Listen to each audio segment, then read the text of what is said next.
Grabe. Palakpakan po natin ang bawat isa na naka-attend ng ating very first na Prosperity Road Tour dito po sa Laguna.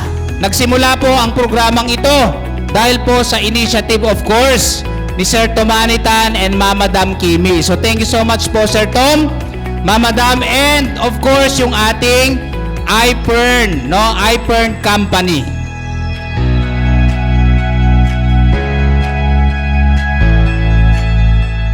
Short background lang po ng isang dating serbidora. Tingnan nyo po sa screen ninyo kung sino ang dating ako. Ang dating ako na dishwasher, ang dating ako na OFW. Di ba? Nagkaroon ng pag-asa because pinakinggan ko kung ano yung mga maririnig nyo mamaya. Pinakinggan ko August 1, 2018. Tandaan nyo, markahan nyo na ang araw na ito dahil noong August 1, 2018, dahil kay EPD Pinky Nones, nasagot lahat ng mga dasal ko.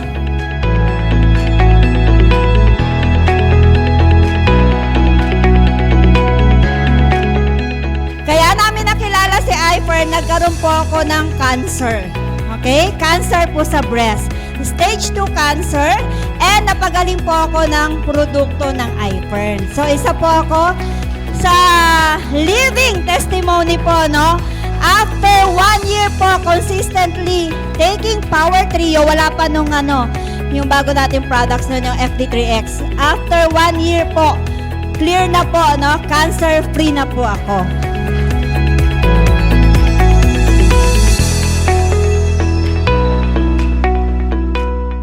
Ayun, pero blessing naman in this guys kasi po, kami pong pamilya, bago po ako sa iPern, so nanay ko may diabetic, high blood, tatay ko may hypertension, tapos ako naman po may lumbar slip disc. So yun po yung nakatulong talaga sa amin. So doon ako nag-focus sa products. And then, hindi ko alam na yung products pala, kasi ang asawa ko po, may PCOS. So 5 years po kaming hindi nagkakaanak. So, yun po yung naka-trigger sa akin na mas binilisan ko magpa-member. So, sobrang husay po ng product. Maganda ba yung products natin? Sobrang ganda. Diyan mga doktor natin, no? Palakpakan naman natin.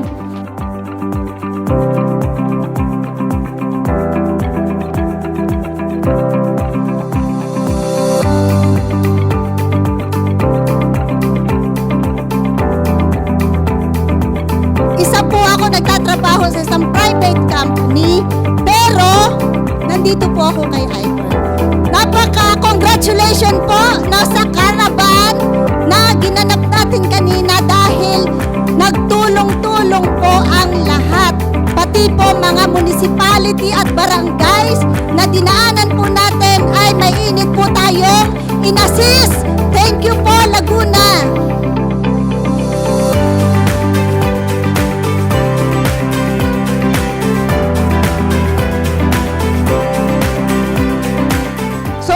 Sobrang hindi mo masabi kung anong nararamdaman mo kasi yung dating dinadaan-daanan, hindi walang tiwala, walang nagtitiwala, pero ngayon grabe pupunta sa iyo, apply na inspired ako sa kwento mo, yung mapabago mo yung buhay niya kahit paano.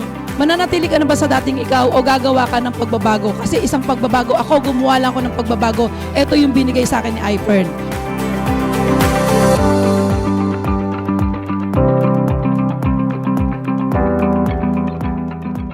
I am iPern 002, meaning to say no second level po from the company.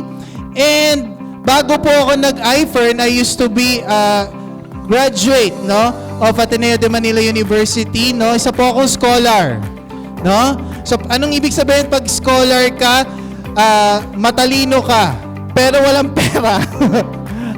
Yung pamilya ko po, hindi po ako lumaki sa mayaman na pamilya. Kaya po ako nakapag-aral sa Ateneus because nag-maintain lang po ako ng grades ko. Ayan, bilang isang scholar. So, eto po, no? So, kumbaga, tayo po, utak yung puhunan natin. Saka konting kagwapuhan.